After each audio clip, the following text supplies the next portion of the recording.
You're listening to an Airwave Media Podcast. Hello, and thanks for joining Revolution 250, where we look at events that took place 250 years ago this week. This is from the American Revolution Podcast, just a short bonus episode to remind you about these important anniversaries from the Revolutionary War. This week, we remember George Washington taking command of the Continental Army. On July 2, 1775, George Washington arrived in Cambridge, Massachusetts. The Continental Congress had instructed him to create a Continental Army out of the New England Army of Observation that was surrounding Boston. It's important to remember that news took time to travel in America. Congress had appointed Washington on June 16th. Commanding General Artemas Ward had overseen the Battle of Bunker Hill the following day, June 17th.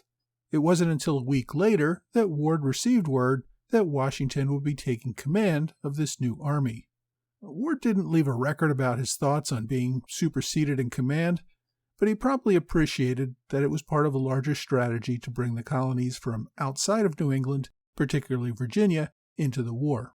Washington arrived in camp escorted by James Warren, the new president of the Provincial Congress and brother of Joseph Warren, who died at Bunker Hill.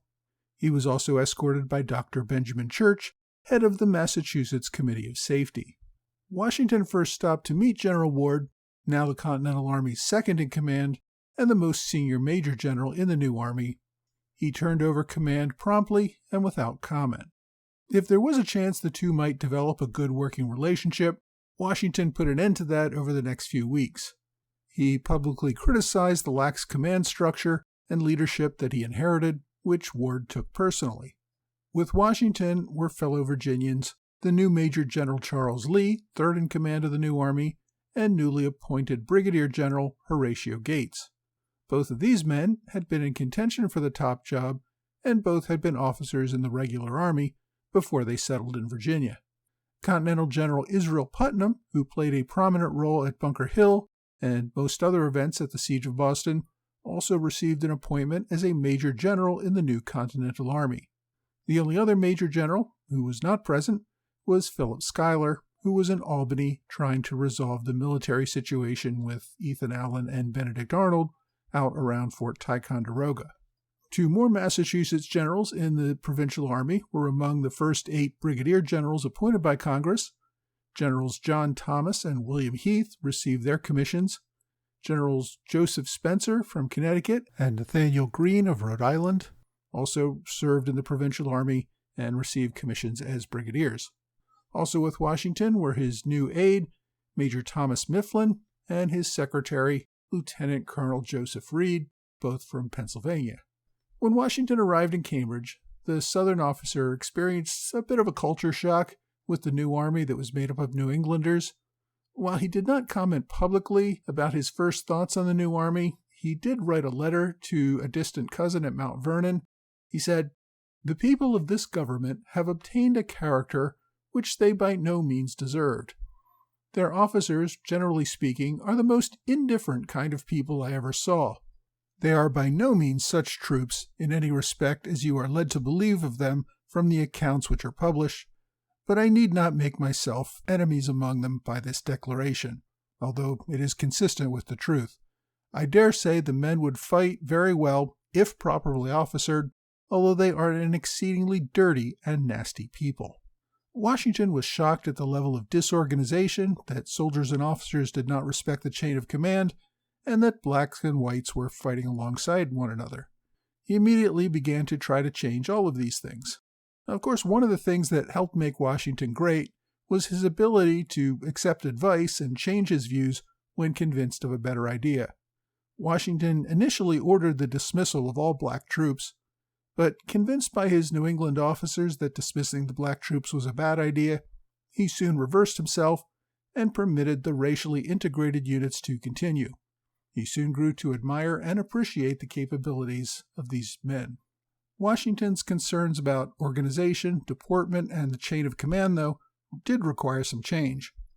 After personally inspecting the lines and getting numerous reports on the state of his new army, One of Washington's first actions was to hold several courts-martial to remove officers who had exhibited cowardice during the Battle of Bunker Hill. He also took an inventory of his army, including men, arms, and supplies. He did away with the right of soldiers to elect their officers. All Continental officers would receive a commission from the Continental Congress. Washington also issued rules against profanity, drunkenness, and gambling. Officers and men had to attend daily religious services. Violations could be punished with floggings.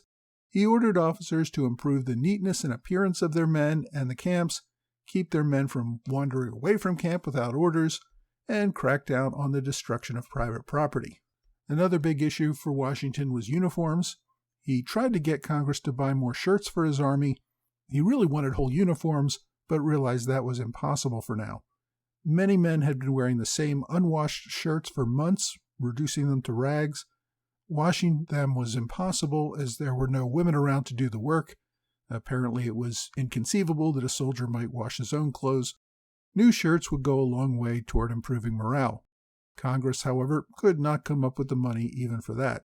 Instead of uniforms, Washington ordered his generals and aides to wear ribbons over their shoulders, similar to what we see in a Miss America sash. Washington wore light blue, his generals wore pink sashes, and his aides wore green ones. Field officers would wear colored cockades, smaller ribbons that were tied in a bow in their hats. Washington may have expected that the men in his new army would need training and discipline. What really shocked him, though, was the lack of ammunition and supplies. Originally, his aides told him that the army had just over 300 barrels of powder, just enough to give each soldier one full cartridge box and not much more, not even counting the needs of the artillery. That estimate, however, was based on old paperwork.